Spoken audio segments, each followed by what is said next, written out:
A warm welcome to today's webinar marking the World Day Against the Death Penalty, entitled Towards Qualified Capital Defense in Asia, KL Guidelines and What's More.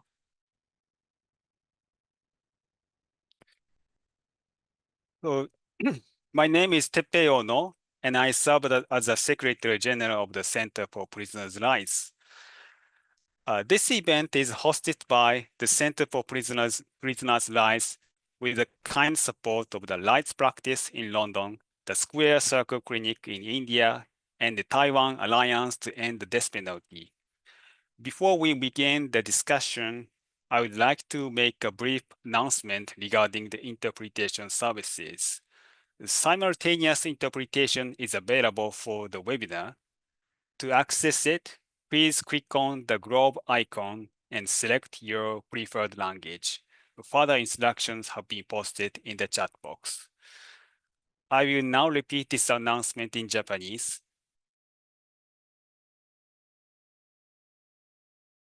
So this webinar, we provide simultaneous interpretation. If you would like to listen to Japanese, please click on the globe icon at the end, at the bottom of the screen and select Japanese. And please refer to the chat box for details. Let us begin our webinar.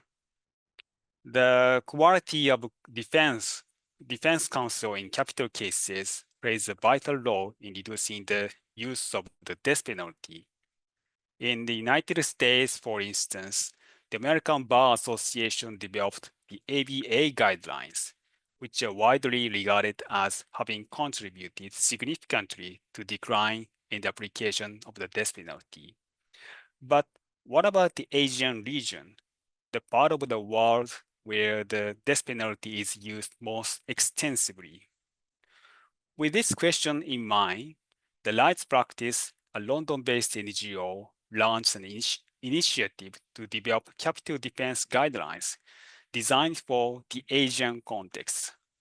Lawyers and experts from across Asia, including colleagues from Center for Prisoners' Rights, the Square Circle Clinic, and the Taiwan Alliance to End the Death Penalty, collaborated on these efforts.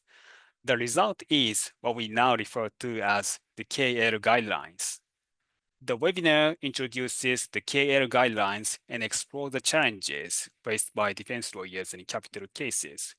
We have shared both the KL guidelines in English and their Japanese translation in the chat box. We hope you find the discussion engaging and insightful.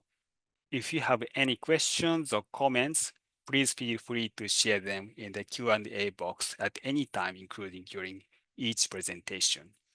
I will do my best to pick up some of them during the Q&A session, time permitting. Finally, I would like to share an announcement about upcoming events. The Center for Prisoners' Rights, in collaboration with ECPM, will be hosting the 5th Regional Congress on the Death Penalty. The Congress will take place from 7th to 9th November at Rissho University in Tokyo. Further details, along with the registration form, have been posted in the chat box. Many of the speakers you've heard from today will also be participating in the Congress. If you find the presentation insightful, we warmly encourage you to attend and continue the conversation with us in person. So without further ado, it's my pleasure to introduce Ms. Nicola McBean, Director and Founder of the Rights Practice, who will deliver the opening remarks. Nicola, you have your floor. Hello, and thank you, Teppei. So today is an opportunity for all of us to reflect on the use of the death penalty. Speaking for the Rights Practice, the organization I set up, I welcome this webinar to discuss the importance of effective and qualified defense in Asia and the introduction of regional guidelines for lawyers representing individuals facing the death penalty and execution in Asia, the KL guidelines. I'm very grateful to the Japan Center for Prisoners' Rights for organizing today's event. In a moment, colleagues from across Asia will discuss the development of the guidelines and the opportunities they represent to put a spotlight on the role of lawyers in capital cases. But first, I'd like to briefly describe the background to this initiative and what I think we have already achieved. As a human rights organization, the rights practice supports abolition of the death penalty.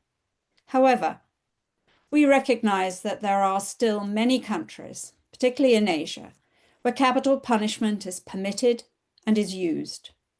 Governments claim public support for the death penalty, and this can make it difficult for those who are against the death penalty to speak up. However, I know from years of working with lawyers and scholars in China that many who support the death penalty also believe that it must be used with enormous care. Everyone, I think, agrees that the death penalty should never be used where there is a risk of a miscarriage of justice. Lawyers can and should be helping to prevent wrongful convictions and unduly harsh sentences. I know, again from our work in China and elsewhere, that lawyers face a number of obstacles to providing high-quality representation to their clients, facing the risk of execution. Lawyers face difficulties meeting their clients and communicating in confidence. The prosecution may limit disclosure of key evidence. The courts may lack independence. And the mandatory death penalty for some offences limits the opportunity to argue for a lighter sentence. And lawyers themselves face challenges. Lawyers who take death penalty cases are often inexperienced and poorly paid. They enjoy few opportunities for training and may lack the skills to conduct investigations, examine forensic evidence, and enter pleas in mitigation on behalf of their client. These are not challenges unique to Asia. As Tepe has mentioned, over 20 years ago, the American Bar Association began to develop and promote guidance for American lawyers representing death penalty cases. Despite some resistance initially from the profession, these guidelines are now widely adopted. A decline in the use of the death penalty in the US has been attributed to more qualified and effective legal representation.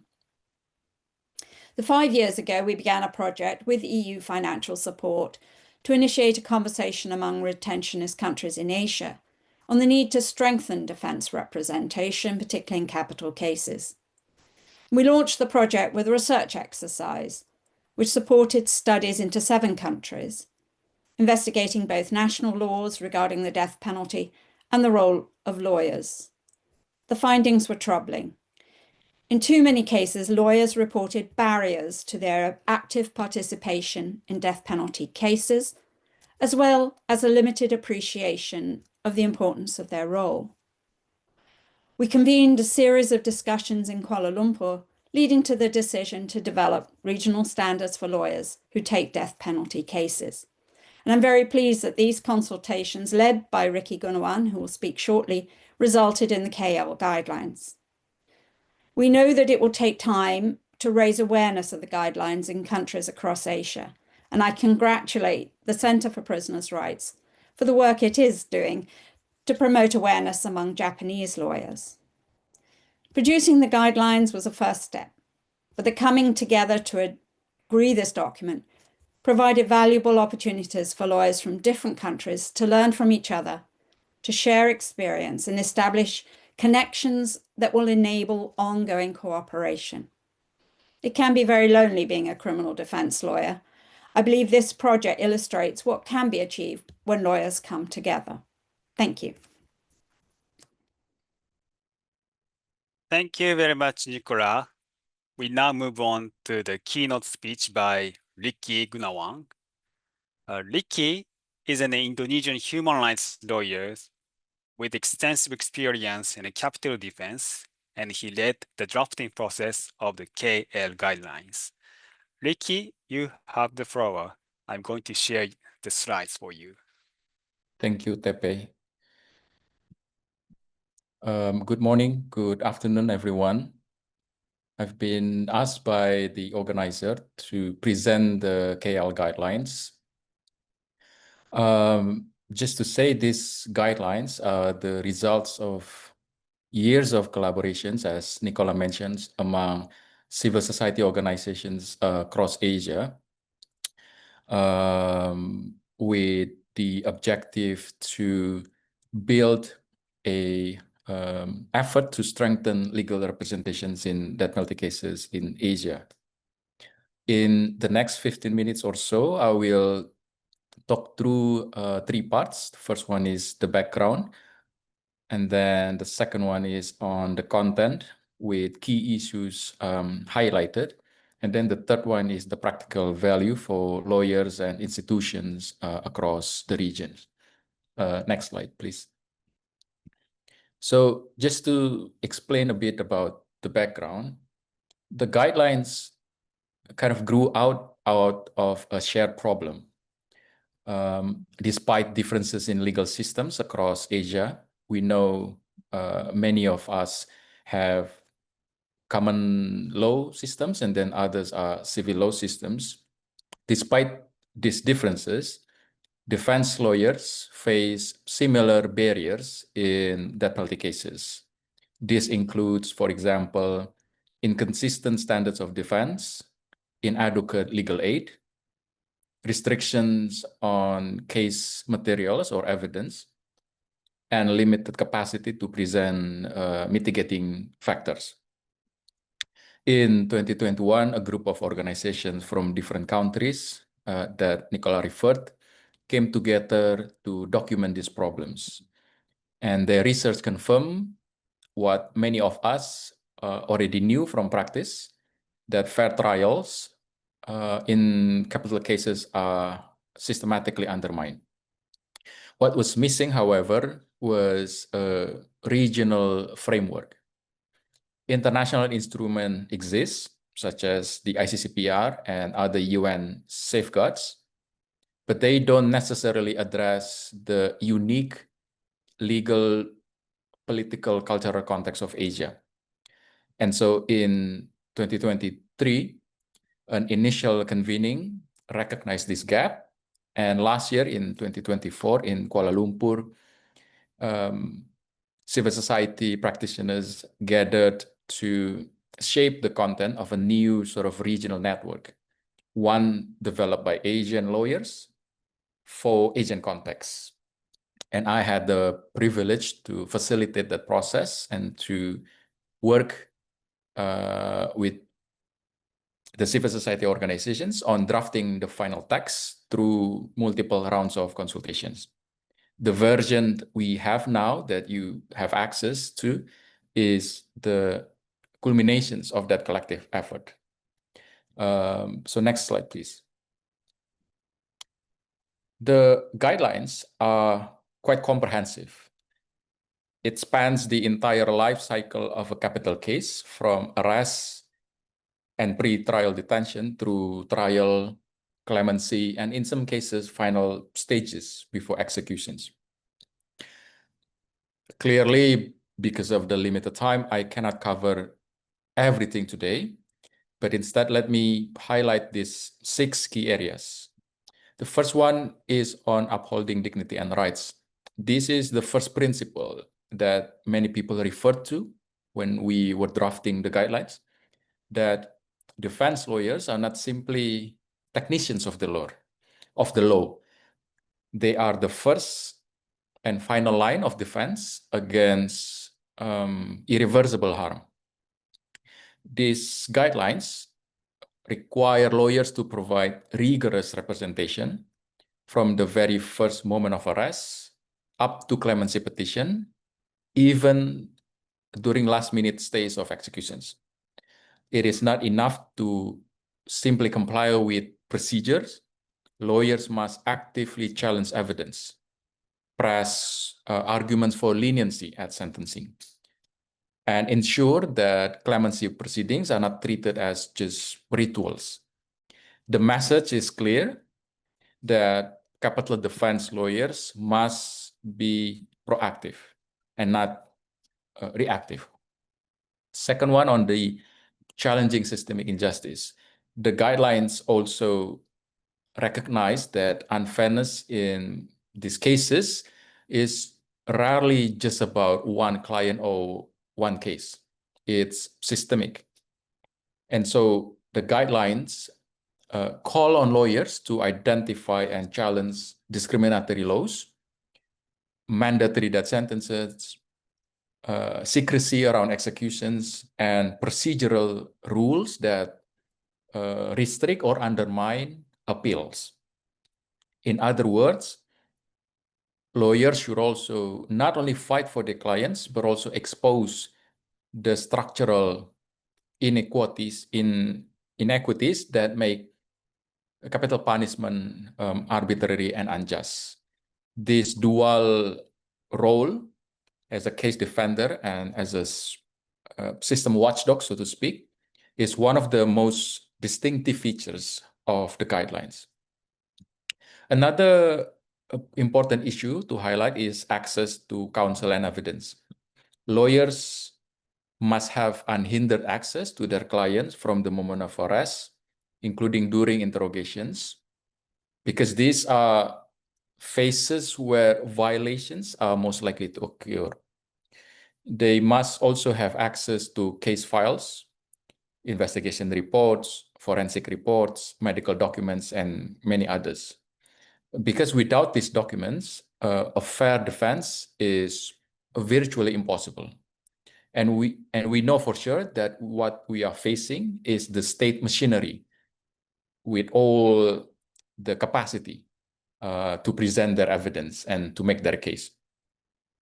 The guidelines are particularly attentive as well to foreign nationals, because we know many foreign nationals in Asia are on death row. And they insist on the right to interpreters, consular access, as well as culturally sensitive communication. This safeguard help ensures that defendants are not disadvantaged simply because of language or their nationality. The fourth one is on mitigation and vulnerabilities.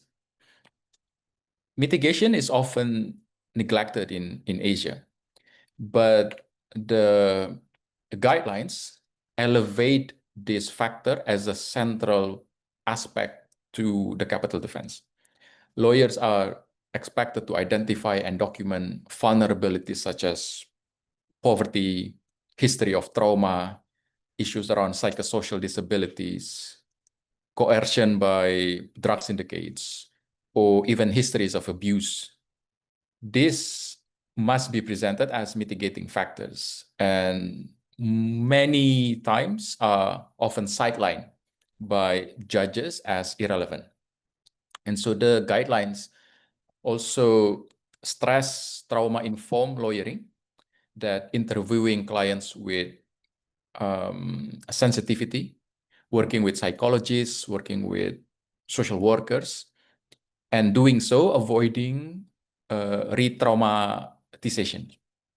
Families should be involved as well during this whole process, providing humanizing narratives and support for clemency petitions. By doing all this work, defense lawyers help courts not just on the crime itself, but the full picture of the human story that we represent.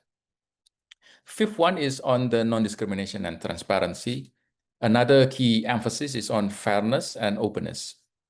Lawyers are required to challenge discrimination based on race, gender, class, disability, or nationality. And equally, lawyers are urged to fight against the secrecy that often surrounds death penalty cases. In many countries, executions are carried out in silence with little public data on sentencing or clemency. The guidelines positions lawyers as advocates for transparency, ensuring that capital punishment is if imposed, is at least subject to public scrutiny and accountability. And the last one that we often forget, and this also came up a lot during the consultations, is on the well-being and support for lawyers. The guidelines recognize the toll, the emotional toll, the emotional burden that capital defense takes on lawyers themselves.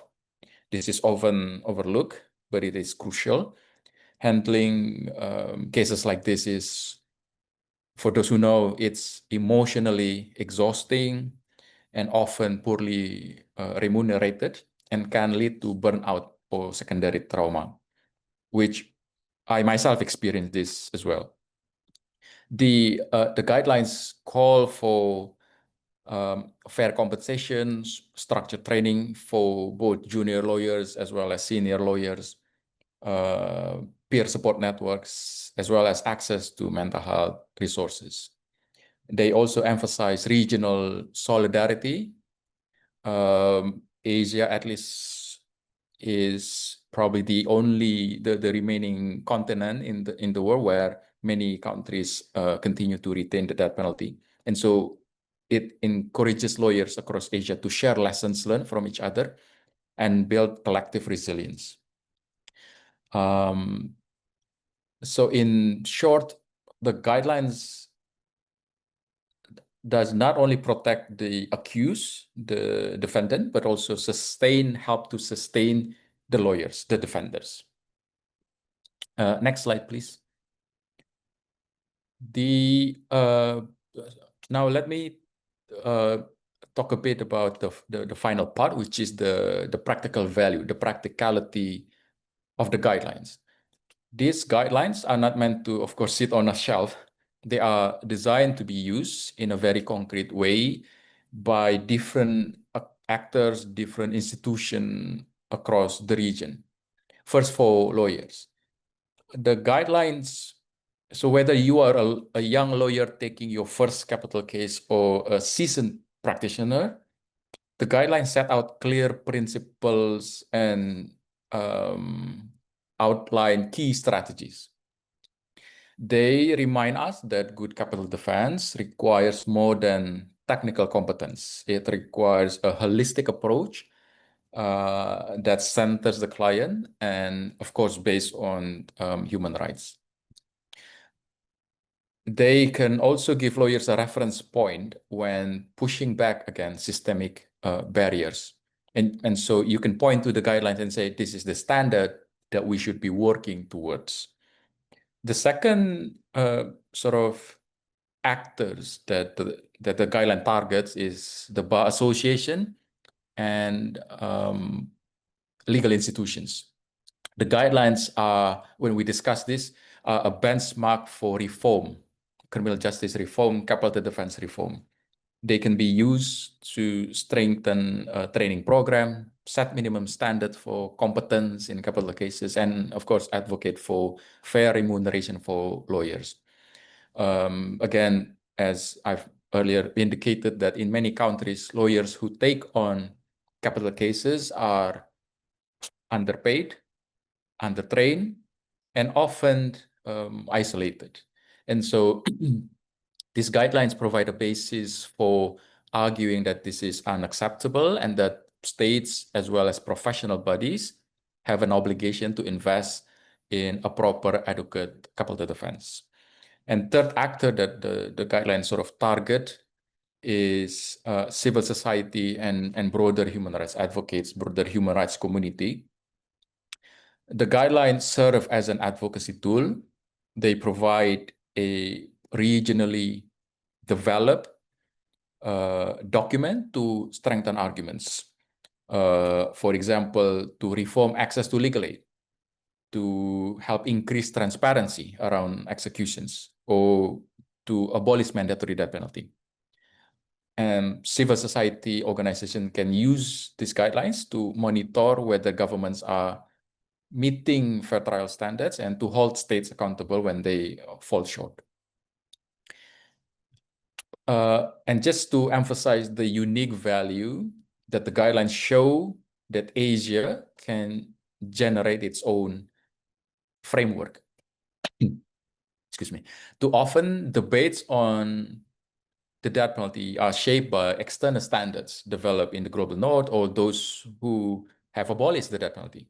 But these documents demonstrate that practitioners in Asia are setting standards that are both principle as well as region-specific. That in itself, I think, is a powerful testament of agency and leadership of many Asian lawyers, and many of us are in the room. And finally, the guidelines are not static document. They are conceived, they are treated as a living instrument. So it needs to be updated as jurisprudence develops, as lawyers test them in practice, in courtroom, and as political and legal landscape shift. Their usefulness, their value lies not only in the words on the page of the document, but in the conversations like we are having today, and in reform initiatives or efforts that are taking place in our own countries. And hopefully in doing so, they help us move closer to a system where dignity and fairness are upheld, even in the most serious cases. So to conclude, again, to emphasize, the KL guidelines are a collective achievement grounded in the lived realities of Asian lawyers and developed towards practical use in both courtroom as well as advocacy space. They codify some best practices, they challenge injustice, and they remind us that even in the use of the death penalty, dignity must never be abandoned. And I'll stop there. Thank you very much for your attention.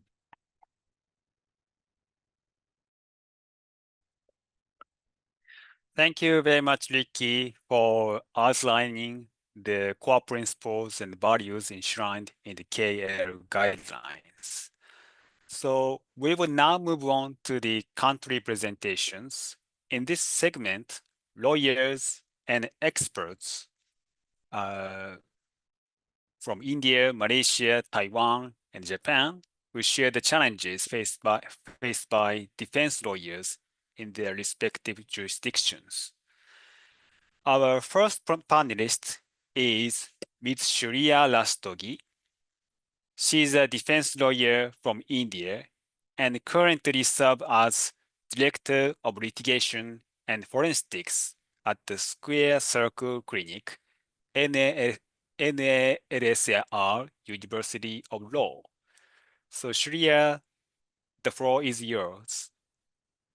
Thank you so much, Tepe. And I'd also like to thank the Center for Prisoners' Rights as well as the Rights Practice for inviting me for this webinar.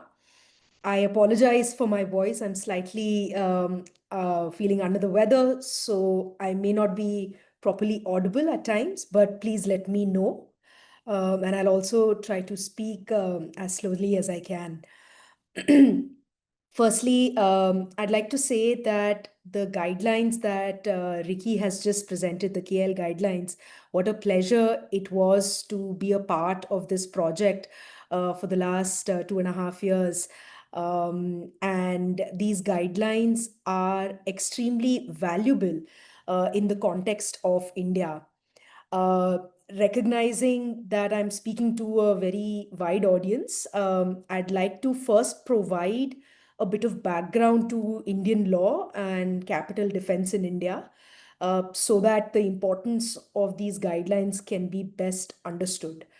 In India, in law, in theory, there are a lot of safeguards that are available within our criminal procedure, as well as through judgments, to ensure that prisoners who are sentenced to death receive a fair trial, both on issues of guilt as well as on sentence. in cases where prisoners are sentenced to death by the trial courts, that are the lowest courts, there is a right to have those cases heard by higher courts, by two levels of higher courts in India. That's the High Court as well as our Supreme Court. Further, after the Supreme Court has heard the matter, the Supreme Court can also review its own findings, and thereafter, mercy petitions or clemency petitions can be filed before both the governor of the state where the prisoner has been sentenced, as well as to the President of India. So, throughout this entire process, the meaningful realization of safeguards is something that is entirely dependent on the access to a competent lawyer. Unfortunately, the implementation of these standards in India is often lacking because there are widespread concerns in the quality of representation that is available to prisoners who've been sentenced to death and probably even prisoners at large. The need for meaningful representation is something which is fundamental to realizing the right to fair trial and for the realization of rule of law in our country. Fair trial, as we all know, while we are dealing with different jurisdictions today, but fair trial has been described as a legal proceeding before an independent and impartial judge to ensure that there is an open, unbiased, and transparent process which gives an equal opportunity to the defendant to present their case. Now, in India, there are three main concerns which are somewhere hindering the meaningful realization of fair trial in our country. Firstly, the issues with access to a lawyer. Secondly, the need for standards for quality legal representation. And thirdly, the different gaps that exist in accessing such representation. So I'd like to address all three of these because these are the three main concerns which highlight the importance of the KL guidelines in our jurisdiction. Now, coming to the lack of access to a lawyer. In Indian law, there is a constitutional right to be represented by a lawyer since the time of first production before a judge or a magistrate within 24 hours of a person's arrest. However, in practice, this right is completely missed and has not seen the kind of realization that it should. In most cases, we find that prisoners are not represented at this stage and remain entirely unrepresented throughout the police investigation. Now, this is extremely important because, as Ricky also mentioned, that this is the stage where not only is the investigation being done and the case against the suspect is being looked into, but also this is the site of the denial of most fundamental rights, including the right against the prohibition of torture and cruel, inhuman, and degrading treatment. Unfortunately, in India, we find that a lot of prisoners are sentenced to custodial violence and torture. And because of lack of representation at this stage, these issues are never brought to light in a timely manner.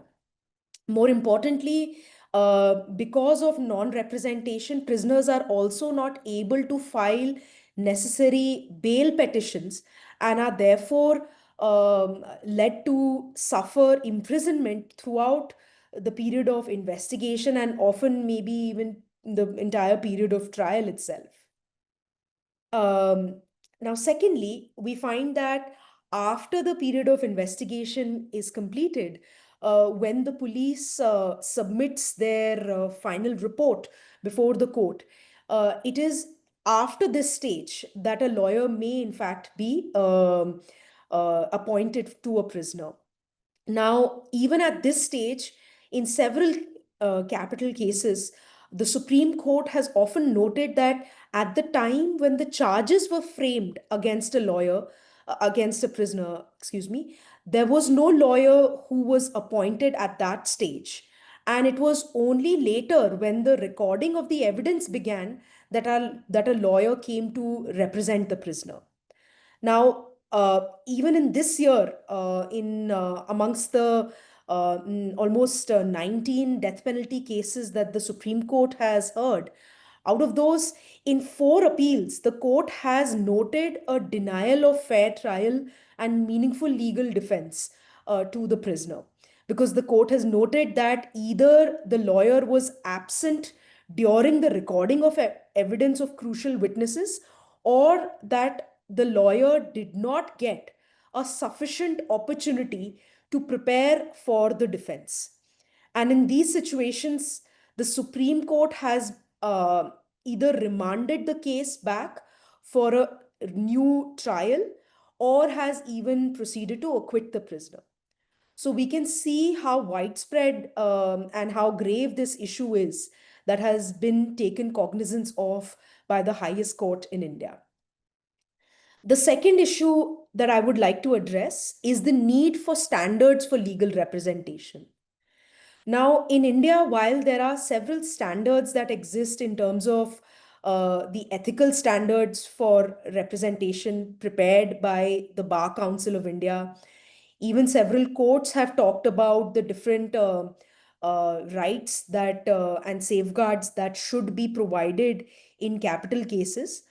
However, there is no document per se which lays down the specific standards or guidelines for lawyers for representation in legal aid matters. The only guidelines that exist are for the stage at which a lawyer should be provided, where the court has said that at least a minimum of 7 days before the charges are framed against a prisoner, that a lawyer should be provided, so that the lawyer has some time to prepare for the defense before the trial actually begins. But beyond that, and beyond the fact that the lawyer should have a minimum of 10 years of experience, there are no other guidelines that exist in the Indian context.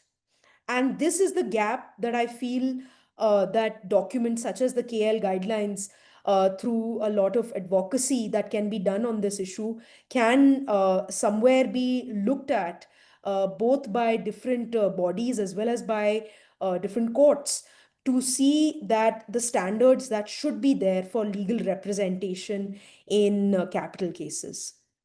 Now, again, one of the most troubling realities that exist in India is that in cases which draw the death penalty, these are often extremely heinous cases, where there are times when bar associations have even passed resolutions that a prisoner sentenced to death should not even be represented by any lawyer in that particular district. Now, this is again extremely concerning, because this means that a lawyer, that a prisoner is not even able to access any lawyer, which is extremely grave and entirely unconstitutional. Further, this also has a prejudicial effect on the outcome of that person's trial. So therefore, it is for moments like this that we need better regulation and standards that bar associations should be required to follow. And again, in this regard, I would say that the KL guidelines, which make standards even for bar associations, that this becomes a very important document that should garner more attention in the Indian context. Finally, I'd like to talk about the various gaps in the access of quality legal representation that need to be addressed in India. Firstly, there needs to be sufficient training and continuous learning for lawyers on various aspects.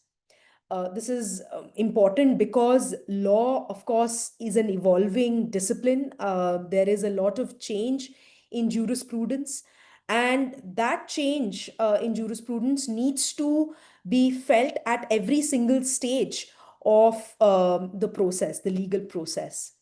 In India, while the Supreme Court comes out, that's the highest court in our land, comes out with various guidelines and standards, but their realization at the trial level is something that is often felt lacking. And this is extremely important because until and unless a person is able to realize these safeguards at the first level itself, this would then mean that there is a denial of their rights for several years until the matter finally reaches the Supreme Court. Now, one such example is in the case of sentencing, where we see that while the Indian Supreme Court in May 2022 laid down very exhaustive practical guidelines in capital cases that require the state to provide exhaustive information regarding a person's life history, their psychological evaluation, and their time in prison, and even gave the defense the right to place such information before the court. Yet, this is something that is entirely lacking at the trial level. In more than 90% of the trials since 2022, we have seen that there is no such information that is presented either by the state or by the defense. So therefore, that kind of training of lawyers and judges needs to happen so that there is better adoption of these safeguards. Secondly, there is a need to access experts at various instances during the trial process. This is important because the legal practice is extremely interdisciplinary in nature. We see that the law depends on the reliance on medical science, forensic sciences, different social sciences, psychology, psychiatry, etc. And so the opinions of experts is relevant both on the aspect of conviction as well as for the purposes of sentencing. Therefore, lawyers should ensure that they are well versed in the basic principles underlying these disciplines and the manner in which they are being relied upon by the state. Defense lawyers should also have access to these experts and should be able to meaningfully consult them while preparing their own defense. But unfortunately, in India, we find that most defense counsels are unable to access any experts due to either the lack of resources or the lack of availability of these experts. Further, there is no mechanism for supporting the cost for accessing such experts by the defense, even in cases where the prisoner is represented by a state-appointed legal aid lawyer. This shows that there is no level playing field between the state counsels and the prosecutors and the state-appointed legal aid lawyers. Because while the prosecution may be able to access state experts, but the defense counsels are unable to do so. So therefore, there is a need to ensure that level playing field and that lawyers are able to access their own experts as well. Finally, I'd like to talk about some important developments that underscore the importance of meaningful representation, and especially within the Indian context. This year, the Supreme Court has, out of almost 19 cases that they have heard, in 9 of those cases, the Supreme Court has actually acquitted prisoners who were sentenced to death. And in 6 of the cases, they have also commuted their sentence to life imprisonment. Now, in many of these cases where the prisoners have been acquitted, the courts have made very strong remarks regarding the nature of police investigation as well as the prosecution that has been done in these cases. The court has also made remarks that the trial court and the high court ought to have done better while appreciating this evidence, and at various points has made remarks which show that if the person had access to better legal representation at the lower court levels, then maybe there would have been a different outcome in these cases at those stages. The Supreme Court has also recognized the need for providing compensation for the first time, the need to provide compensation to prisoners who have suffered years of incarceration and of being on death row, and has even suggested that the Indian Parliament should consider making a law for compensation in cases of wrongful prosecutions and wrongful convictions. We believe that these are important developments which further highlight the need for better representation and the better realization of fair trial safeguards. I'll stop here and I'll wait to see if there are any questions later. Thank you. Thank you very much, Shreya.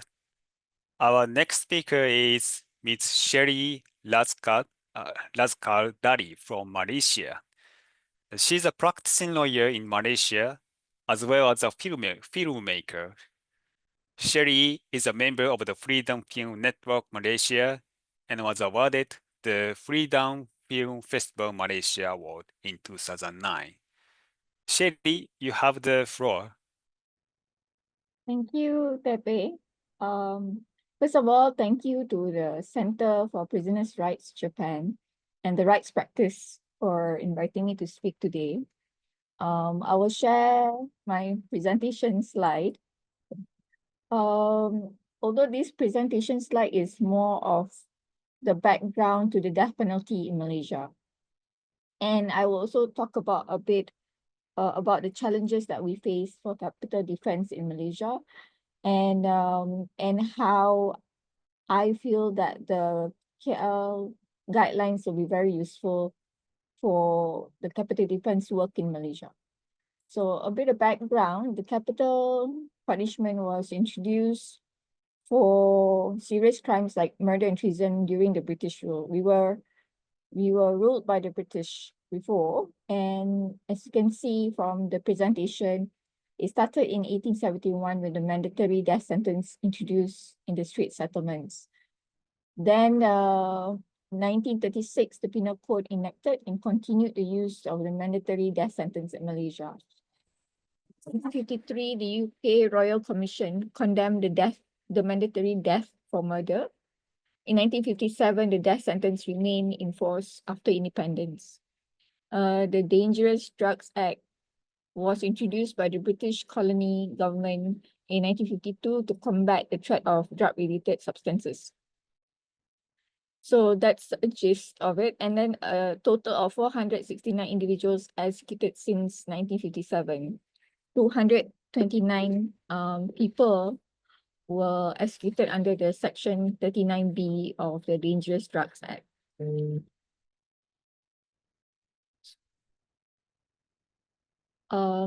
Post-independence, Malaysian authorities have hanged more than 120 prisoners convicted of capital drug offences from 1983 to 1992.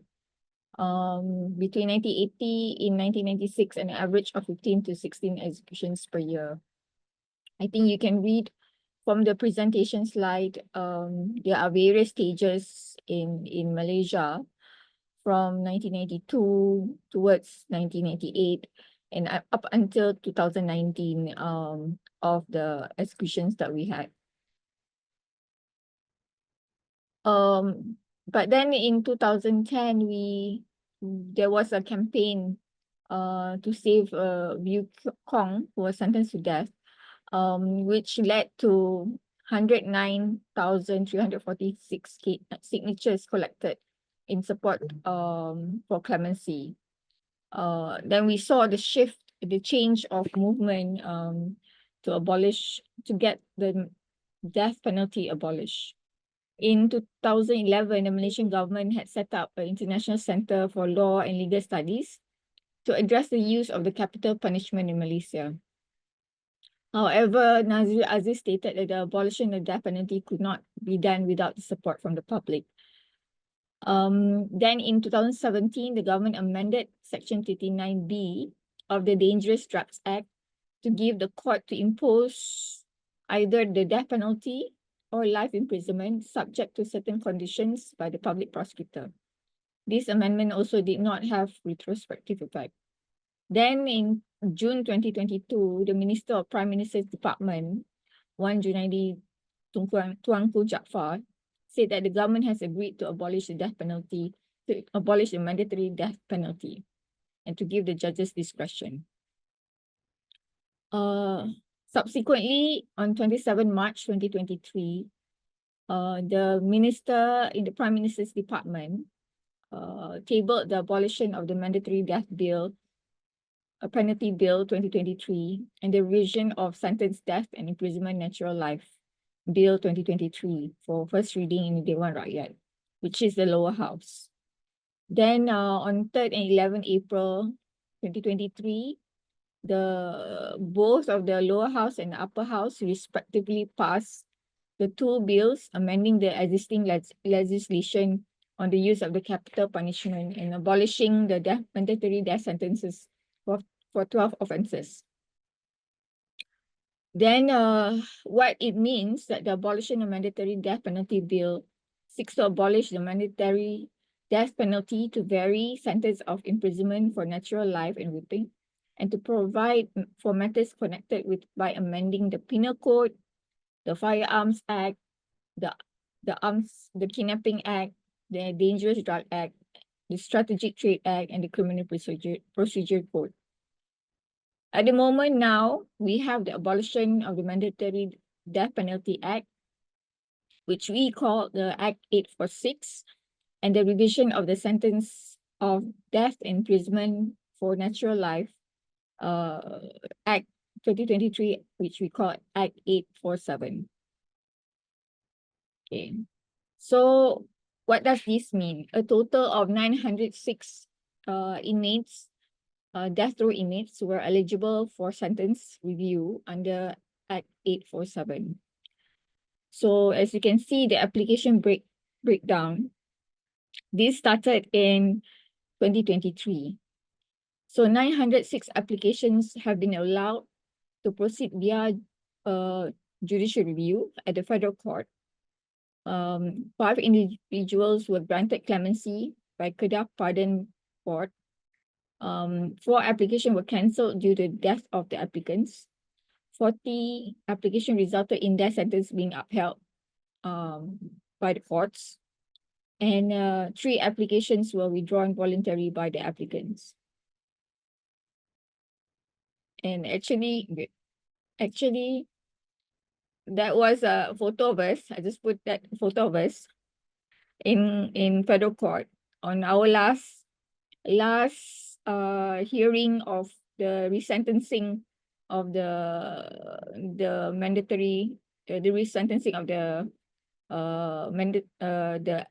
death penalty. So if you can see in the middle, I can show you here. This is Encik Rashid. So Encik Rashid, together with me and several other lawyers, we represented about a range of 150 cases out of 906 death penalty cases in Malaysia. And we completed from 2023 to last year. Last year, this photo was in October last year, 2024. So just to share, a photo of us in court.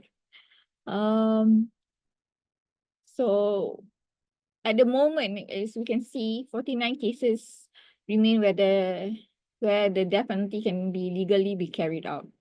At the moment, we have a moratorium. since 2018, I believe, that there's no execution. There are 40 cases where the death sentence have been upheld by the courts, 3 withdrawn applications, and 6 cases are currently undergoing appeal process. So that's one of the situation that we have. So as of January 2025, this year, there are about 140 death row inmates. 113 are Malaysian and 27 non-Malaysian. Out of 140, 40 inmates were convicted for drug-related cases. 115 inmates served less than 10 years and 25 inmates incarcerated between 10 to 20 years. So what I will share with you is the challenges that we face as Capital Defense Council. There are quite a few, but I think I will focus on about 4, which is one time. Most times that we can see is that there's limited access to visits. If you want to gather evidence, information to talk to your clients, we are usually allowed an hour to interview our clients. But that 1 hour will depends on the prison official and how long they will bring the prisoner to see you. And then that cuts off your time to talk to them and how much information you can get. For Malaysia, at least you can visit your client once a week. You know, and you can't see them every other day. So it's quite limited. And when I say limited, it's also because there's about 13 prisons in Malaysia in different states.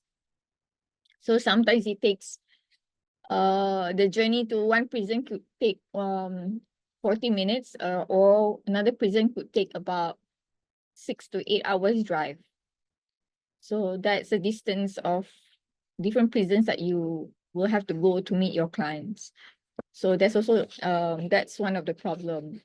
When we talk about time, that's not enough time. For example, when we look into preparing for mitigation, we don't see that lawyers are able to have adequate time to prepare mitigation in the sense of gathering information or evidence or documents. So usually mitigation exercise is after conviction, and immediately lawyers are asked on the same conviction day to argue on mitigation. So that is a hindrance to a lot of capital defense lawyers to meaningfully argue on mitigation. Second is access. It's also related to time when we say about when we talk about visits and access to documents. That's another issue as for us to prepare trial or even appeal, which is lacking for many of us. Third is experts. We don't have enough access as capital defense lawyers to get experts, forensic experts on mental health, or even forensic experts. In Malaysia, we have about 400 registered psychiatrists to serve the whole population of Malaysia. So that's really not many, because we have 14 states, and the prison population is not one of the priorities, if I can say, for them to get access to mental health experts. Fourth is, which is the most, I think one of the most problematic, is funding. Funding in the sense of family or capital defense lawyers may not have the enough resources or funds to get to afford experts or to pay these experts, and that will not be fair for capital defense lawyers to meaningfully argue or represent these kind of cases in Malaysia. So although we have the KL guidelines. The KL guidelines came recently. And after many years of discussing this and going back and forth and listening to everybody and their experience, which I had the opportunity to participate in these discussions. And I'm very excited because we can see the usefulness of this guideline. What we are currently doing, which after this guidelines was made available, we are discussing on how one to strategize on how to make these guidelines available or adopted in Malaysia as a guide for capital defense lawyers. Two is we will also try to engage with different partners or stakeholders. When we talk about stakeholders, not just lawyers, but also the judiciary, the Attorney General's office, the prosecutor's office, the prison, the police, the bar council, and NGOs that do this kind of work. Because if we have understanding of what is basic standards and guide that should be made available or for these cases, that will be a good start for many of us as lawyers representing capital defense cases. So I'm very excited to have this guideline because that's a piece of conversation for us to lobby to improve the standards that we have. In Malaysia, for capital defense cases, the government provides court-assigned counsel. It's a legal aid scheme for capital defense cases for those people who can't afford lawyers. The lawyer must be at least 7 years in practice or have experience of handling 5 capital defense cases to be eligible as a assigned counsel lawyer. But it doesn't mean that we couldn't improve the quality and standards of capital defense lawyers for assigned counsel as well. So I hope to see more progress, and hopefully if we have more time, we can see more progress from having these KL guidelines being used effectively in Malaysia. And that's where I'm very positive. At least we have a good start with this document to have conversation first and see where we can go to improve the standards in Malaysia. Thank you. Thank you very much, Sherry. As for now, we do not see any questions posted on the Q&A box, but as I said earlier, you can post any questions or comments even during the presentations to the Q&A box. And you can also post the questions in Japanese as well. So for the Japanese participants, you can also post the questions and the comments on the Q&A box. Our third speaker is Ms. YEN-Chieh, whom we are affectionately called Jessie. Jessie is the legal director of the Taiwan Alliance to End the Death Penalty. So Jessie, the floor is yours. Okay. Hello, everyone. I'm Jessie. I'm from Taiwan Alliance to End the Death Penalty, and I'm the legal director in TAEDP. And we've been active in Taiwan for almost 22 years. And my work has 2 parts because I'm graduated from law school and also I'm now studying social work. So my work separated into 2 parts. The first part is assisting lawyers with legal defense and supporting them with death row prisoners and their family. And I'm very happy to share with you the Taiwan situation today because today is the World Day Against the Death Penalty. And my topic is a major setback for abolishing the death penalty advocates, lawyers, prisoners pushing the stone. And maybe many of you know that in 2024, Taiwan's constitutional court ruled that the death penalty is still constitutional in Taiwan. And this decision has had a major impact on our defense strategies because it shapes the judicial and political environments as well as the public opinion. And before the judgment, the constitutional courts, they held an oral arguments. And just from now thinking back then, at that time, I still get goosebumps. And the debate was just not about the law. It includes victims' families, rights, death row prisoners, death phenomenon, and public opinion, and also the alternatives to the death penalty. But unfortunately, the constitutional courts upheld the death penalty. For the abolition movement, this was a very bad setback. But the judgment did emphasize that the death penalty can only apply to the most serious crimes and must follow the super due process. And also, the judgment allows 37 death row prisoners, which are the petitioner of this constitutional judgment, to request the extraordinary appeal to the Prosecutor General. And seizing the opportunity, TADP and the Legal Aid Foundation in Taiwan, we work with almost 80 lawyers in these 37 cases and to defend their prisoners to help them file the extraordinary appeal. And I also remember some of the members from here, they also came to Taiwan to help us. Thank for you.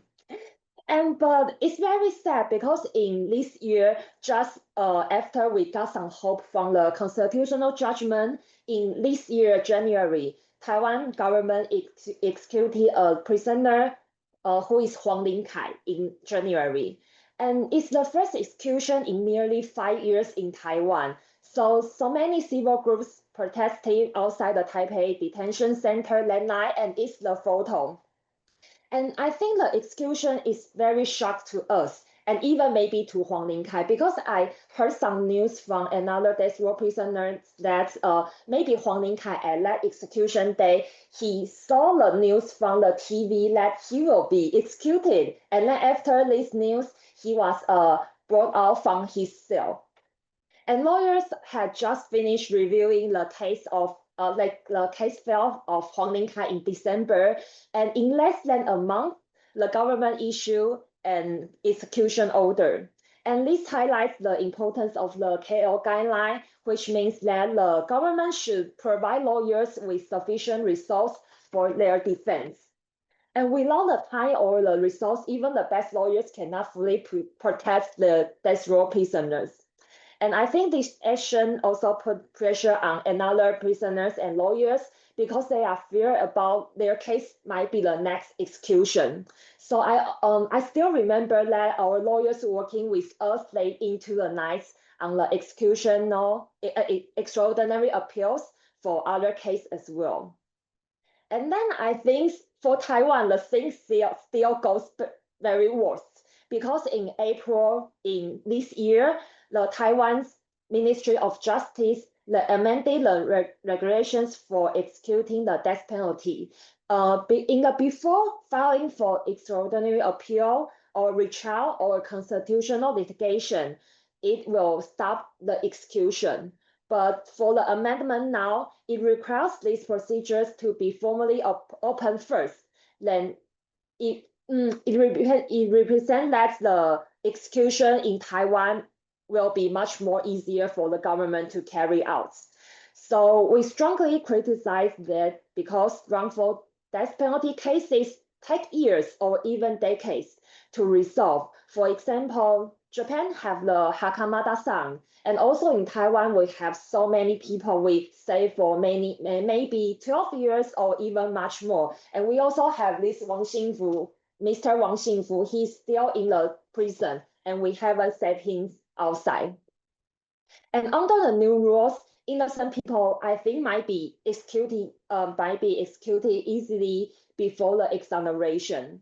And before the new law took effect, all of the lawyers and my colleagues worked through the night to submit the petition for all of the 36 prisoners and demonstrating how dedicated Taiwan's lawyers are to protecting these rights. And also, I think it's difficult in the environment, and lawyers also need some imagination. Even when the legal avenues are restricted, we must create new opportunities for relief. For example, in Taiwan, one of our prisoners' lawyers, they work with some social workers or the psychologists to document the prisoner's psychological changes and the family supports as a retrial evidence. And also, another team petitioned the control yuan and re-examined the polygraph reports to challenge a wrongful conviction. And others is the photo. Some of the civil organizations, we raise a public awareness during the Lunar New Year activities about wrongful death penalty cases, which one of the is the Mr. Wang Xingfu. And beyond the legal defense, I think Carol Guy emphasize accompanying prisoners and their family. Because in the past year, after the constitutional judgment says that death penalty is still constitutional in Taiwan, so many public opinion and even the government attitudes in Taiwan have sometimes rejected abolition or even promoted the death penalty in Taiwan. And some legislators in the photo, they even push an anti-abolition referendum in Taiwan. But it's very ridiculous because Taiwan, we still have death penalty. And the legislators, they misleading the public and creating divisions. And some prisoners, they grew up with so many pressures because they think they might be the next. And they even asking to be executed quickly. And others, some of other prisoners, they also have some unrealistic hopes of early release. So the lawyers and TADP and so many people, we have to carefully observe the emotions of the death row prisoners and build a trust between us and maintain hope, but without over-promising. And also we have to keep our touch with their families because their families still need the support. And their family also have so many pressure because they are afraid of their loved ones might be the next to be executed. And I think defending the death penalty cases is not simple, and public discussion about abolition is even harder. And I think another situation in Asia is that I don't know why countries often compare themselves. Because, for example, in Taiwan, our Taiwanese people will say that, oh, you look, China and Japan, we still have the death penalty, so why should we abolish it? And also some people will say that prisons in Southeast Asia are worse, so why should we change our environment in the prison? So it's very hard. And so I think that we or the lawyers and the advocates and supporters are like people pushing a stone in this environment. And we're struggling against state power and opposition. And I sincerely admire everyone in this place. And I hope that one day Asia can become a region that has completely abolished the death penalty. And thank you for listening.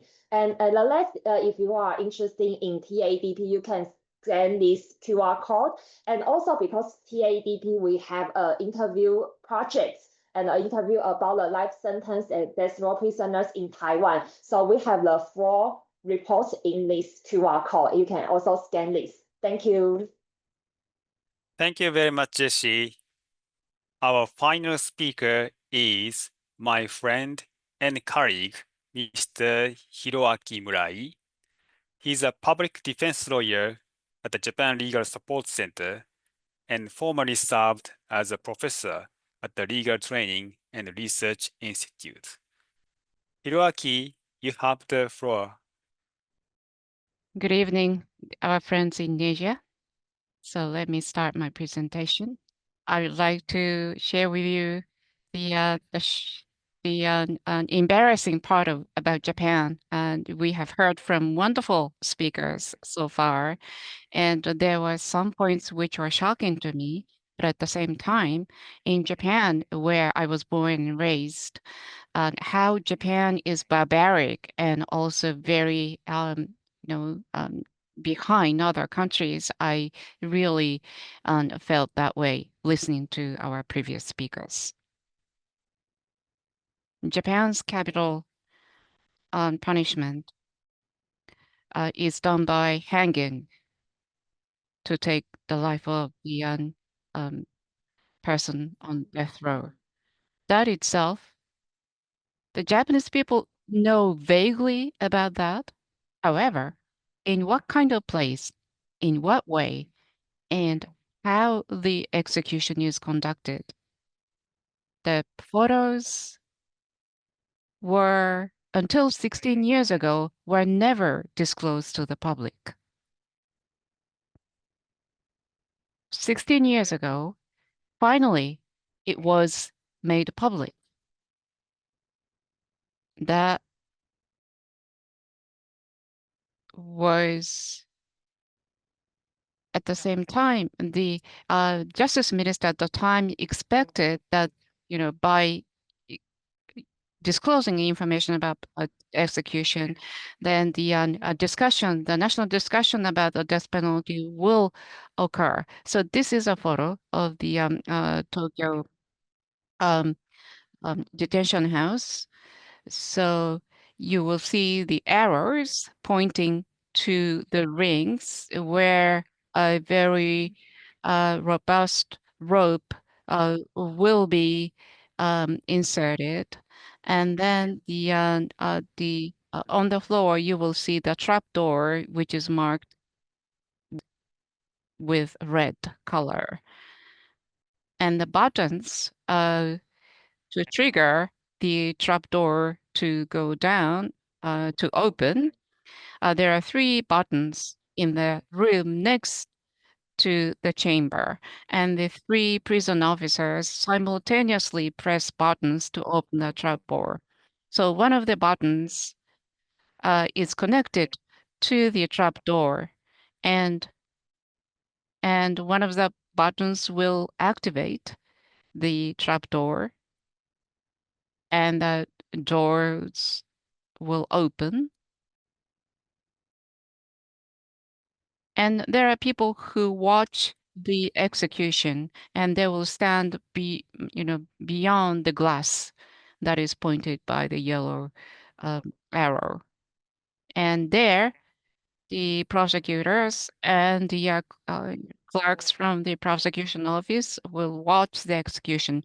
The then finance minister, who decided to disclose these photos for the first time in her life, and watched an execution being conducted here. And there are some stairs going down. So I will show you the photo that was taken from the other side. So the around here you will see this red rectangle part which indicates the trapdoor. Do you see what this hole is about? And this is the water drainage. So from the body of the person who is executed, his or her feces will just splash out, and so that will be drained through this hole. And until 16 years ago, we were not known. We didn't know. We were not told how specifically execution is carried out. And 16 years have passed since then. So the then justice minister, who expected the information disclosure will be carried out, does that happen? Is it happening? And more information is being disclosed, transparency improved. No further information has been disclosed. None of it. Rather, information regarding capital punishment, death penalty, is thoroughly hidden from the people. So the Japanese people continue to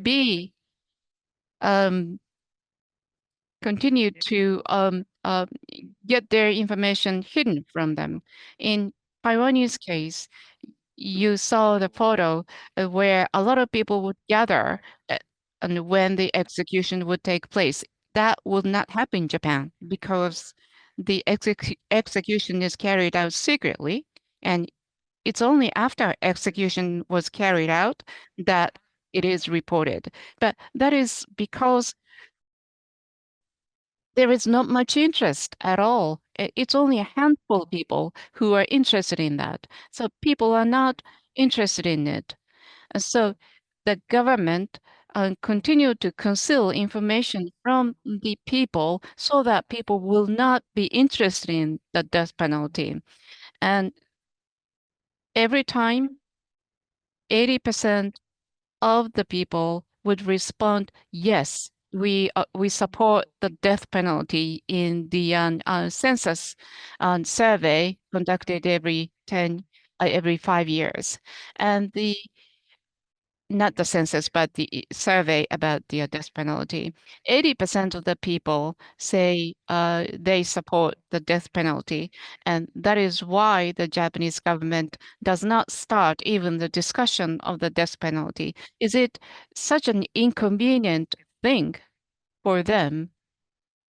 What kind of life people on death row lead before the execution, and many other information that we need. Why does the government not disclose those information? And that is a major issue. When listening to our previous speakers, of course, there may be an aspect where information about the death penalty is not really conveyed, communicated to the public. But even so, the situation in Japan is very embarrassing for us. As a result, when we work on death cases, there are many issues. Let me talk about my own case. So last month, it was the 18th year since I became a lawyer, and like Ono-san, I have been working in the Japan Legal Support Center, as you can see in the red text in Yokohama and in Chiba and Gifu, and Tama. And then in different places, I was in charge of the first instance of the death penalty cases, first in Yokohama, Chiba, and then the Tama. The cases in Yokohama, I was in charge of the second instance cases. Among the 4 cases that I was in charge of, there was only one case in which the death penalty was maintained, and for remaining 3 cases, it was um, um, um, reduced to the life imprisonment. I mean, the indefinite imprisonment. In Japan, if the people on death row, retract the uh, the appeal to the Supreme Court, then that's the end of it. There is no other remedy after that, and that's also a disgusting thing. And whether the person deserves death penalty or not, is that really possible in Japanese court system? And I have 3 issues that I would like to talk about. The first issue is that the critical absence of reliable information on the death penalty, even on the people who are the judges or the prosecutors, probably even defense lawyers, do not really know about the death penalty. And I suspect that without having enough knowledge about death penalty, they are working on the death cases. That's my thinking. Second is the very unclear standards for choosing the death penalty. And the third is the risk of emotions distorting judgment. The first one, absence of reliable information. How much do judges and lay judges know about the death penalty? I would say almost nothing. They are responsible for handing down the death penalty, but they do not know what it is in terms of what is conducted and what happens in reality. But without knowing that, they hand down the death penalty judgment. That is really scary. Of course, this applies not just to the death penalty cases, capital cases, but to other cases.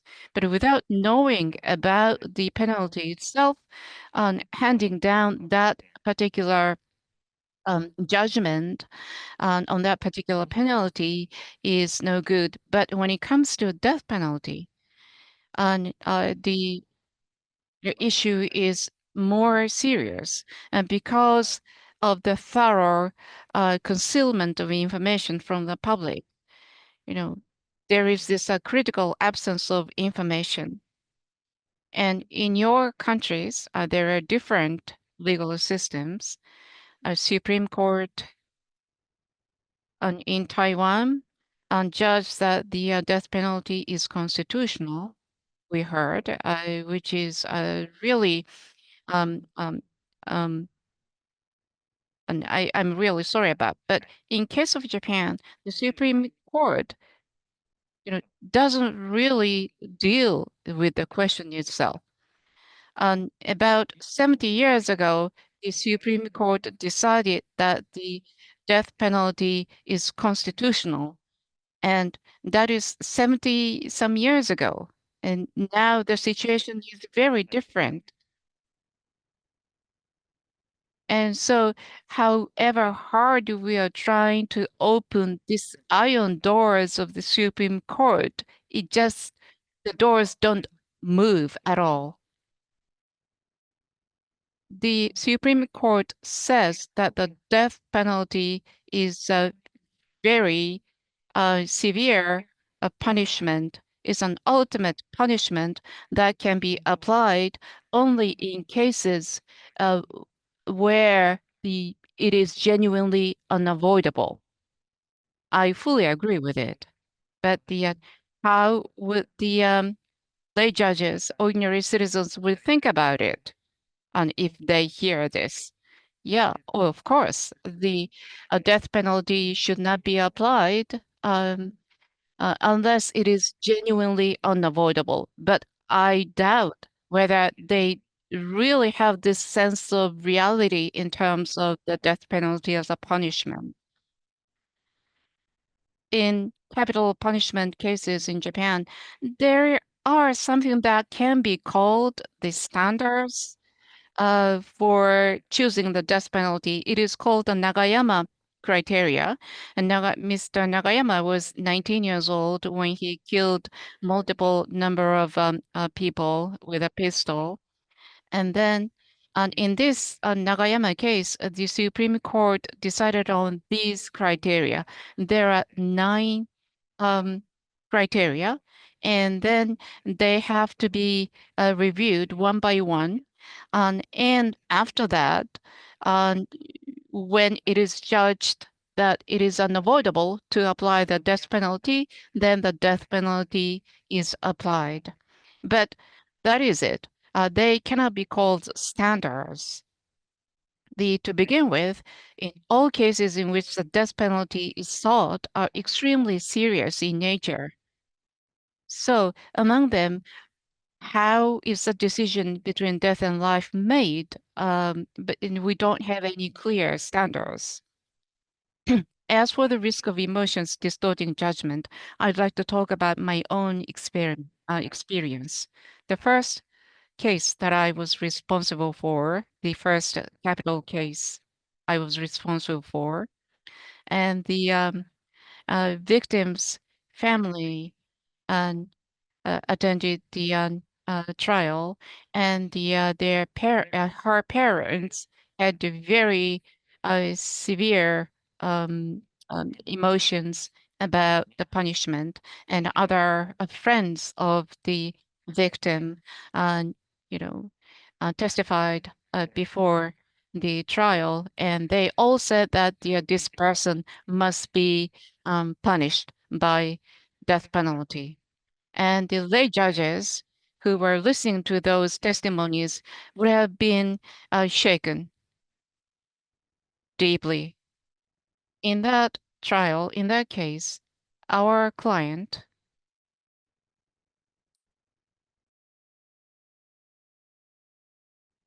whether uh, uh, there were some questions about the determination of facts, whether the client really had an intention to kill the victim. But before making that judgment about the facts, if the lay judges hear those testimonies by the bereaved families and friends, would that not affect their decision? In Japan, the lay judges will go into the deliberations after hearing everything, including the testimonies of the families and the and other people. And would they be able to maintain their composure? Probably they would not be able to do that. And then a judge who will be at the deliberation will be able to make sure that the composure is maintained among the lay judges. I doubt it. So as you can see, first of all, as a result of the information completely hidden by the government from the public, there are these three major issues. And in such a situation, how can we judge accurately and correctly whether the person deserved the death penalty? The answer is no. In such a situation, the Japan is continuing with the status quo of maintaining the death penalty. I think it is nonsensical. But there are citizens, lay judges, people who have understood these issues, and some of them had their own press conferences to talk about those issues. That's it from me. Thank you very much. Thank you very much, Hiroaki. So now we open the floor for any questions or comments. We received 2 questions for us for now. So one is from Japanese, the other is in English. So the first question, this is written in Japanese, so I read these Japanese questions. China is a dictatorial country and abuses the death penalty. How is it that Taiwan, that opposes that country, China, is taking a stance that seems to be sympathetic with the death penalty? So this question is for Jesse.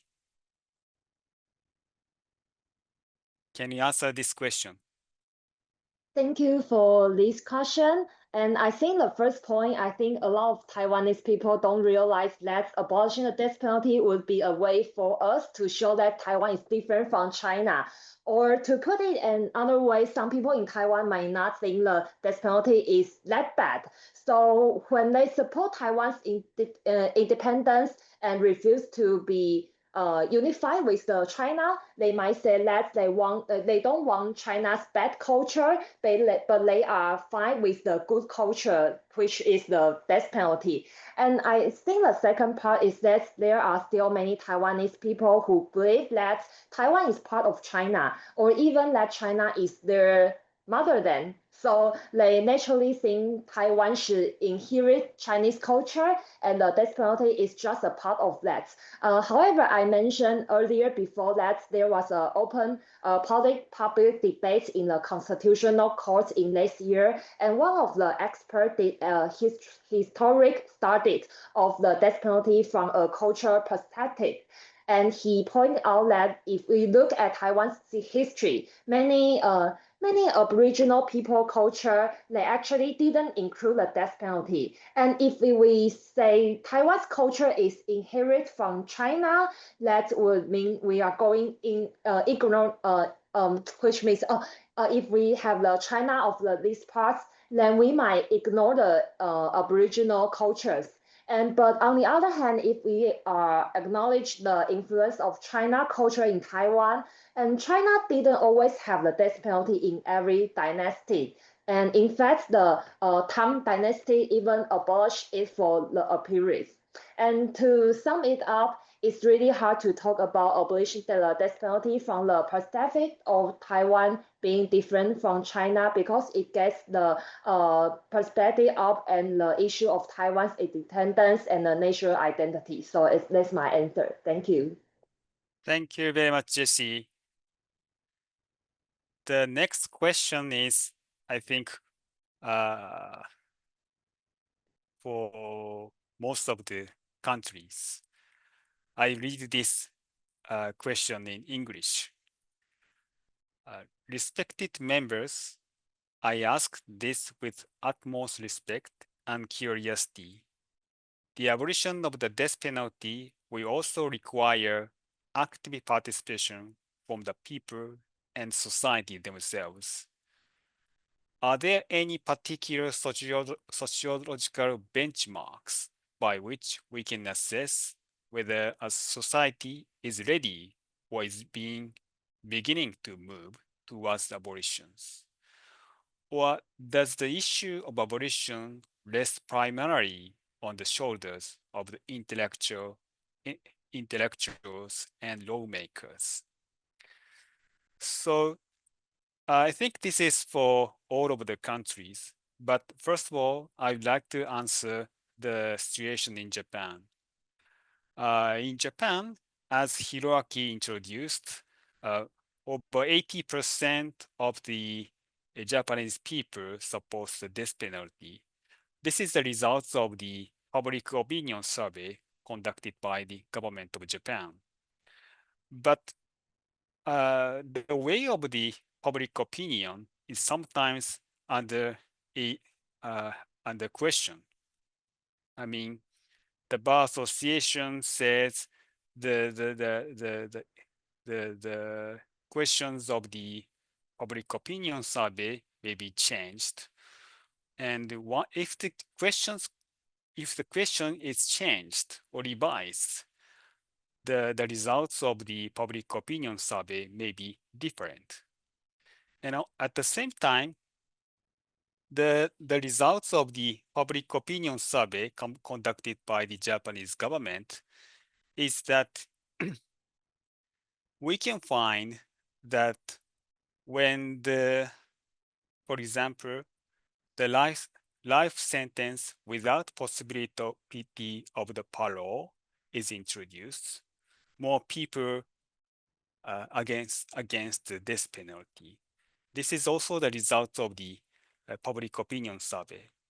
So from the different perspectives, we can find more people against the death penalty. So we have to analyze more the results of the public opinion survey. And also the Japan Federation of Bar Association is conducting the research on the results of the public opinion survey. This is the situation of the Japan. So how about Shreya?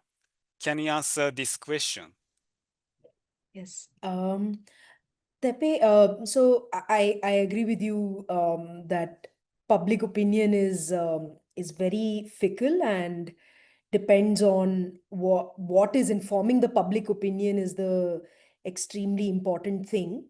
So in the Indian context, while we don't have any public opinion survey on the death penalty, which has been systematically carried out and conducted, but we know from experience that there is a lot of support for the death penalty.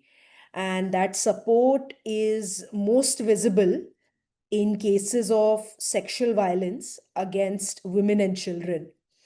Now, as a sociological benchmark, What we can say is there are organizations who work on victims' rights, who have done interviews with victims of sexual violence.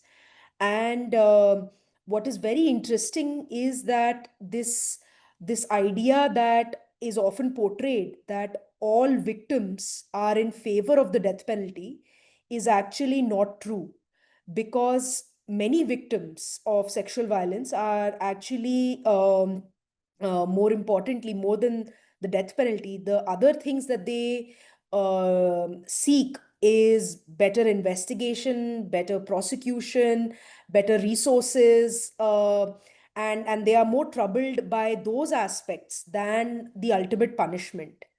The other thing I'd like to say is that in India, the lived reality of sexual violence is such that in more than 95% of the cases, it is a known perpetrator, someone who is known to the victim, who's in the family. So oftentimes people actually don't even want, either that's a reason to not report these cases, or it is a reason to turn hostile and not let these cases reach the eventual stage of punishment, because of what they fear will be the sentence that will be given. And finally, in almost only in 29% of the cases is there even a conviction in cases of sexual violence. That is the very low conviction rate. And I know that is at a vast contrast with a country like Japan, where the conviction rate is so high. Now, this is very important to understand, because if in most cases we can't even find a conviction, then where is the issue of sentencing coming in? So I think those are some of the factors that should be unpacked as we look to understand the punishment that is sought from the victim's perspective. Thank you, Shreya. So, Jesse or Sherry, any comments on these questions? If you have. I can answer. For Yes, Malaysia, please. yeah. So for Malaysia, I believe in 2013, there was a commission by the Death Penalty Project.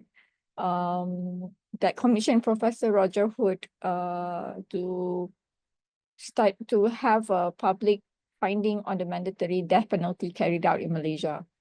So, I mean, back then in 2013, a large majority said they were in favor of the death penalty.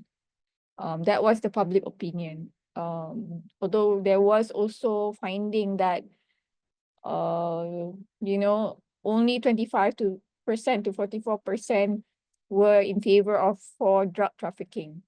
So, but since 2013, we have seen the members of the parliament also made an effort to push to abolish the mandatory death penalty. Different ministers from the Ministry of Law have pushed, and then what we have seen up until 2023 of the abolishing of the mandatory death penalty.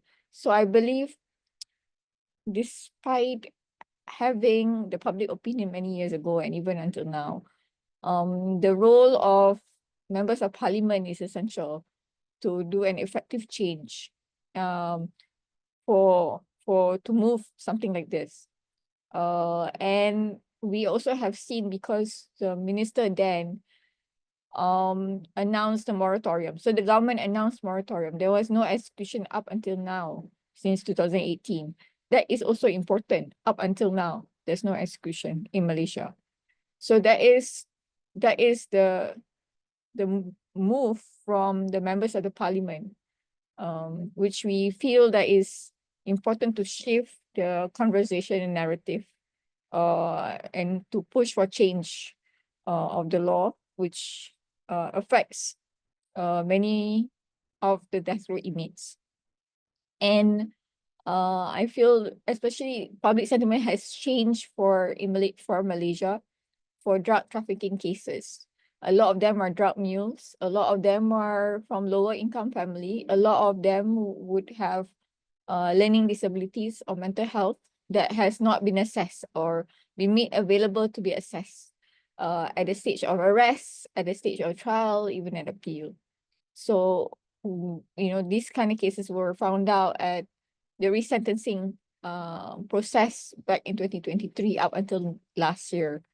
So, though a lot of them have been resentenced to life imprisonment, 30 to 40 years, and I can say like a lot of them have been released because a lot of them have served more than 20 years on death row.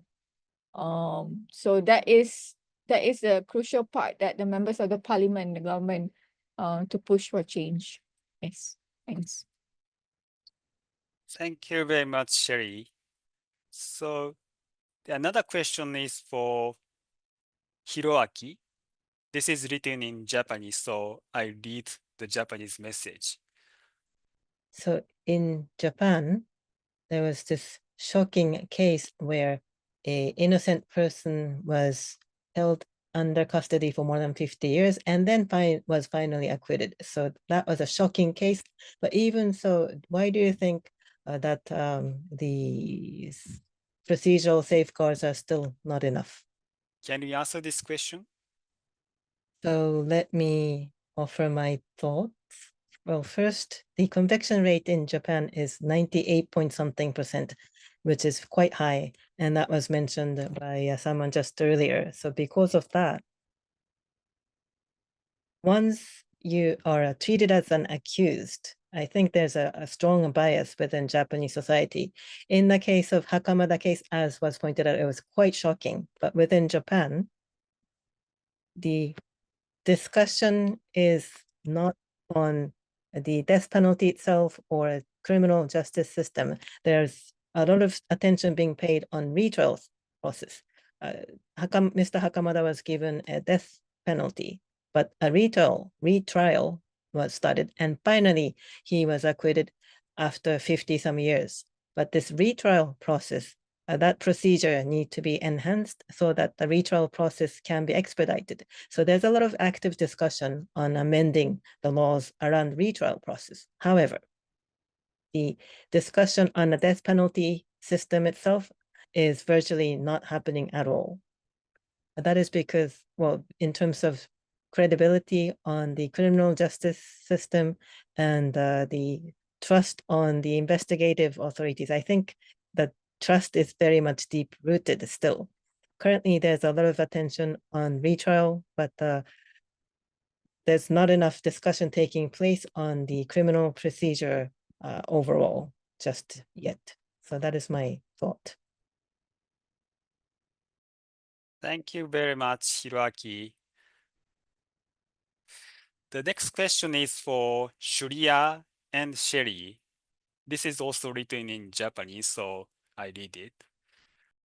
I'm sorry if I missed this point, but in other countries other than Taiwan, that is in India and Malaysia, and how many are there the wrongful conviction cases, or what is the opinion in the country about the wrongful conviction? I can go first, Tepe. So, unfortunately, cases of wrongful convictions are quite common in India, especially as we see the statistics of cases where prisoners who are sentenced to death and how many of those cases result in acquittals.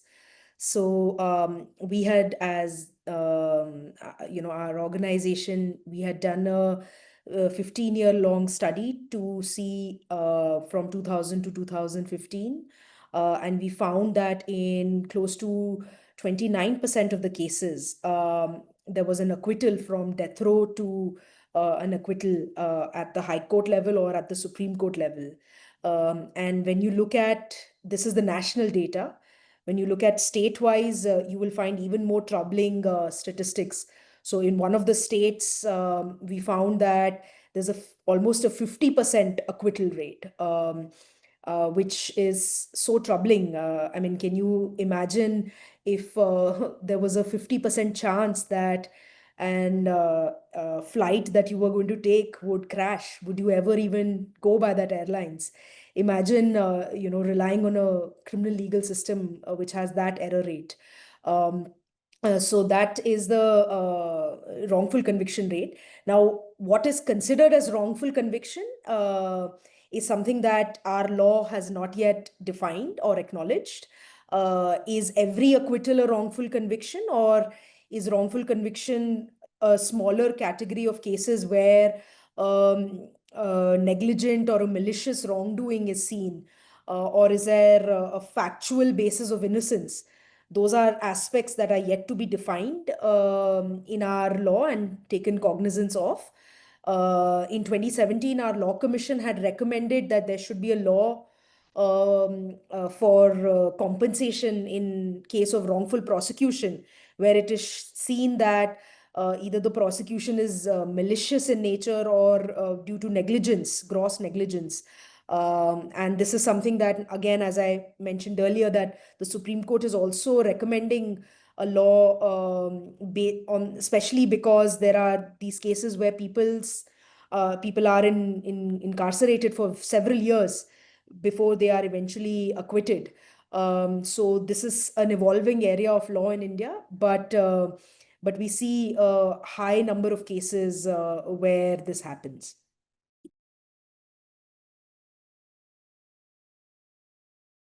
Thanks, Tepe. I don't have the exact number of conviction from Malaysia, but there are, I mean, I don't have the exact number of cases of all these convictions or acquittal or retrial. But I do know there are a few cases, a lot of cases. I don't have the exact data, but there are a lot of cases where cases are being acquitted, people are being acquitted, people are given lesser sentence. And then there are also cases where where punishment which was upheld by the federal court. So they're similar to what Shreya has shared. There are also cases where people have served for a very long time until they're acquitted at the federal court. For us, Malaysia, the highest court in the country is the federal court. So I've assisted a case where a person was charged for murder at trial and then upheld at the Court of Appeal, and only at the federal court he was acquitted. So that was a case that I was involved with, that I knew of, and that took many years for him to be acquitted. There are several others that I was involved as well, that some of them were acquitted at federal court level. So that is what I can share from Malaysia.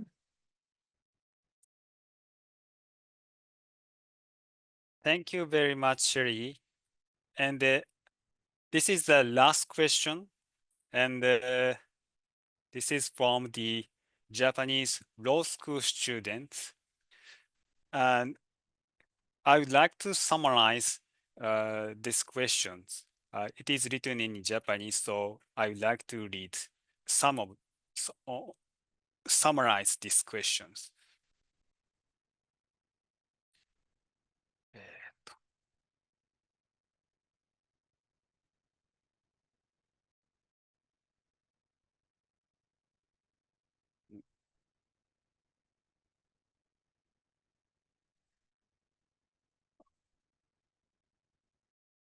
It's about the execution method, and so the person asks the question about the methods for execution,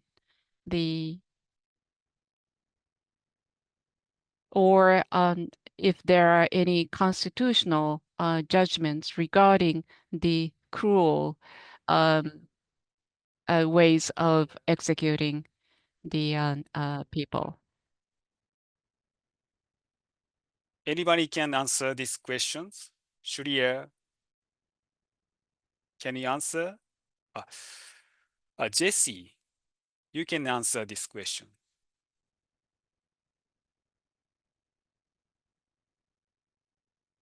No? I think I can answer this question because I have a interesting discussion with friends from so many countries, and sometimes Taiwanese people will think the way in Japan and in Malaysia is very cool, but sometimes the Malaysian people will think, oh, Taiwanese way is very cool. So I think sometimes it will relate it to the culture, and also I think maybe all of us will think the none of the method of the execution is humanity because all of the execution is just kill one person. So, but in Taiwan, we are now discussing this question because in next year we will have the covenant review in Taiwan in next year of the ICCPR. So one of the discussion in our civil reports, we will say that the execution is a torture in Taiwan. So we are discussing this on the way. Thank you. So thank you very much, Jessie, and many thanks for the meaningful discussions. As given the limited time that we have today, we will now bring the meeting to close. Thank you very much for giving us lots of questions. I do apologize for some of the questions not answered. Finally, I would like to hand over Mr. Yuichi Kaido, President of the Center for Prisoners' Rights, for the closing remarks. Hello, I'm Kaido. I'm a lawyer, and I'm also First, I was serving as executive director for about 20 years, and in the past 10 years, I was the vice president and the president of the Center for Prisoners' Rights. So I have handled many death penalty cases, and I was also involved in many litigations on the treatment of the prisoners. So the Kuala Lumpur guidelines that we talked about today, I thought it was very heartwarming in that lawyers have huge emotional burden, and therefore there should be systematic support to lawyers defending the capital cases that's mentioned in paragraph 29. So I can tell that this is a principle that's written by those that were involved in many death penalty case defenses. A lot of important things were talked about today, but the Kuala Lumpur guidelines, as part of the guideline, the lawyer that handles the death cases would have to challenge the injustices that was mentioned. I think it's extremely important. It's not enough to work on individual cases, but should take up the challenge of pointing out injustices so that we can reform the systems. We need to do that as well. And there should be full access to all the evidence. That is truly important. As was mentioned earlier by Mr. Murai, in Japan, what is considered a huge issue is a retrial. And as one of the issues to be considered in amending the retrial process is the evidentiary matters. If defense lawyers are given full access of evidence, and then the likelihood is quite high that we can exonerate many people. Looking at individual situation in Taiwan, the execution was performed for the first time in 5 years, which is way too bad. Actually, in Japan, over the past 3 years, there was no executions, and the former prosecutor general and the head of the prosecution agency joined this big meeting set up by Japan Federation of Bar Association, and we were supposed to suspend the death penalty and have discussion on death penalty. So we thought we can move on to moratorium, but on June 27th this year, there was an execution, which was extremely sad. As Japan Federation of Bar Association, we all thought that we can take a step closer to having a moratorium on the death penalty, but those that promote death penalty, they seem to be very strong. I thought Taiwan would become a moratorium country, would move in the same direction as South Korea, but that wasn't the case. But we should encourage each other, and today I think it was a good opportunity for lawyers working on debt capital cases to encourage each other. So once again, the Kuala Lumpur guidelines would be quite valuable for the lawyers working on death penalty cases. And also it's important to let the bar associations of each country know about these guidelines. There's only so much an individual lawyer can do. So I think it's very important to let the bar associations know about these guidelines and implement these so that we can reduce the number of death penalty cases and the injustices around death penalty. And we should raise public awareness so we can utilize the Kuala Lumpur guidelines, which is very valuable. And it was very good to have a good discussion on these guidelines. So once again, I feel very grateful for being able to having discussion. So from the UK, Indonesia, India, Malaysia, and Taiwan, we were able to have a discussion. The UK is a European country, but it was good to have Asian colleagues engage in discussion. Hopefully we can have another opportunity to get together and have discussions. So that is all from me. Thank you. Thank you very much, Mr. Kaido. And we now close our event. Thank you very much for your participation and look forward to seeing you in Tokyo next month. Thank you very much. Please come to Tokyo. We will welcome you.